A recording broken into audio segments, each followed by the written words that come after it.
បងប្អូនអ្នកខ្លះធ្លាប់ប្រើពាក្យថាចាំស្អីចាំធ្វើរាល់ពេលដែលយើងចង់គិតពីកិច្ចការសំខាន់ឬក៏ខ្ជិលចង់ទុកវាសិន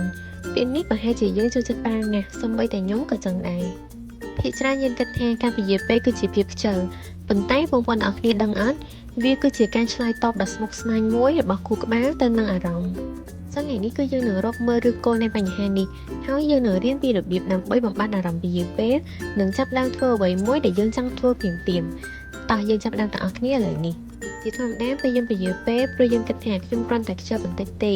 តែការពិតទៅវាគឺជាការគ្រប់គ្រងអារម្មណ៍ពេលយើងត្រូវការធ្វើកិច្ចការណាមួយដែលពិបាកគួរឲ្យធុញមិនច្បាស់លាស់ឬត្រូវការការព្យាយាមខ្លាំងខួរក្បាលរបស់យើងនឹងដឹងថាការងារនោះនឹងបង្កឲ្យមានអារម្មណ៍អវិជ្ជមានដូចជាភ័យខ្លាចថប់អារម្មណ៍តានតឹងឬក៏ធុញទ្រាន់នេះហើយគឺជាប្រតិកម្មធម្មតារបស់មនុស្សមូលហេតុដែលនាំឲ្យយើងពន្យាពេលជាធម្មតាគឺមានដូចជាមូលហេតុទី1មកពីយើងខ្លាចការបរាជ័យយើងចង់បានភាពល្អឥតខ្ចោះពេលដែលយើងមានកិច្ចការសំខាន់ដែលត្រូវធ្វើគឺយើងខ្លាចថាបើយើងព្យាយាមហើយលទ្ធផលមិនល្អឥតខ្ចោះយើងនឹងត្រូវគេរិះគន់និងខកចិត្តឧទាហរណ៍យើងត្រូវធ្វើបទបង្ហាញមួយជំនួសឲ្យការចាប់ផ្ដើមធ្វើវាបន្តិចម្ដងហើយការលម្អតាមក្រោយយើងបែរជាលេងទូរស័ព្ទមើល TikTok រហូតចិត្តដល់ថ្ងៃបើយើងធ្វើព្រោះជាធម្មតាការមើល TikTok ផ្ដល់អារម្មណ៍ធូរស្រាលយើងមិនចាំបាច់គិតស្មុគស្មាញច្រើនយើងខ្លាចថាការព្យាយាមអស់ពីលទ្ធភាពហើយលទ្ធផលចុងក្រោយអត់សមនឹងបំណងមូលហេតុទី2គឺភាពមិនច្បាស់លាស់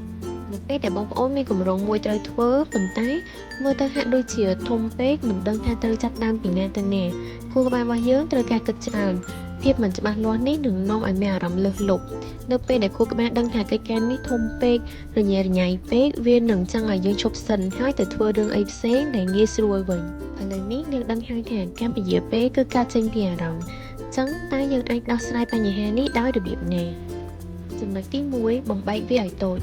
ដោយសារតែភាពមិនច្បាស់លាស់នាំឲ្យមានការពន្យាពេលអញ្ចឹងយើងត្រូវបំបែកពីគោលដៅធំឲ្យទៅជាចំណុចតូចៗគោលដៅដំបូងមិនមែនជាការបញ្ចប់ការងារទេតែជាការធ្វើជំហានដំបូងតូចបំផុតដើម្បីឲ្យបងប្អូនបន្តទៅជំហានបន្តទៀតពេលដែលយើងធ្វើបានជំហានដំបូងនេះហើយខួរក្បាលយើងនឹងចាប់ផ្ដើមគិតថាអូវាស្រួលជាងខ្ញុំគិតទៅទៀតហើយក៏ចាប់ផ្ដើមជំហានបន្ទាប់កាន់តែងាយស្រួលចំណុចទី2កំណត់ពេលវេលាបើយើងដឹងថាយើងនឹងពន្យាពេលអញ្ចឹងយើងអាចកំណត់ពេលសម្រាប់កិច្ចការមួយនឹង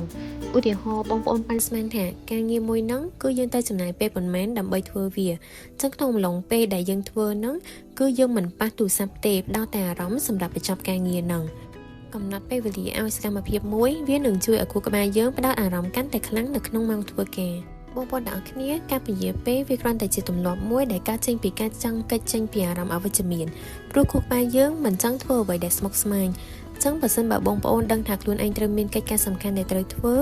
បងប្អូនអាចចាប់ផ្ដើមធ្វើភ្លាមបានទោះបីជាយើងធ្វើបានបន្តិចក៏ដោយឲ្យតែបានចាប់ផ្ដើមព្រោះថាបើយើងនៅតែពន្យាពេលចាំស្អែកចាំធ្វើគឺកិច្ចការនោះនៅតែមិនហើយខ្លួនយើងផ្ទាល់ក៏អត់មានអារម្មណ៍ល្អដែរនៅពេលដែលយើងឃើញខ្លួនឯងមិនបានសម្រេចនូវកិច្ចការដែលយើងចង់ធ្វើចាសម្រាប់វីដេអូថ្ងៃនេះគឺខ្ញុំមានតែប៉ុណ្្នឹងទេអរគុណបងប្អូនដែលបានសាប់វីដេអូនេះដល់ចប់បើសិនបើបងប្អូនចូលចិត្តវីដេអូនេះបងប្អូនកុំភ្លេចជួយ like ឲ្យខ្ញុំមួយផងណាហើយបងប្អូនកុំភ្លេចជួយ subscribe ឲ្យខ្ញុំមួយផងដើម្បីឲ្យខ្ញុំមានកម្លាំងចិត្តចេញវីដេអូថ្មីថែមទៀតអរគុណច្រើនបងប្អូនបាយបាយបងប្អូនយើងនឹងជួបគ្នានៅក្នុងវីដេអូក្រោយៗទៀត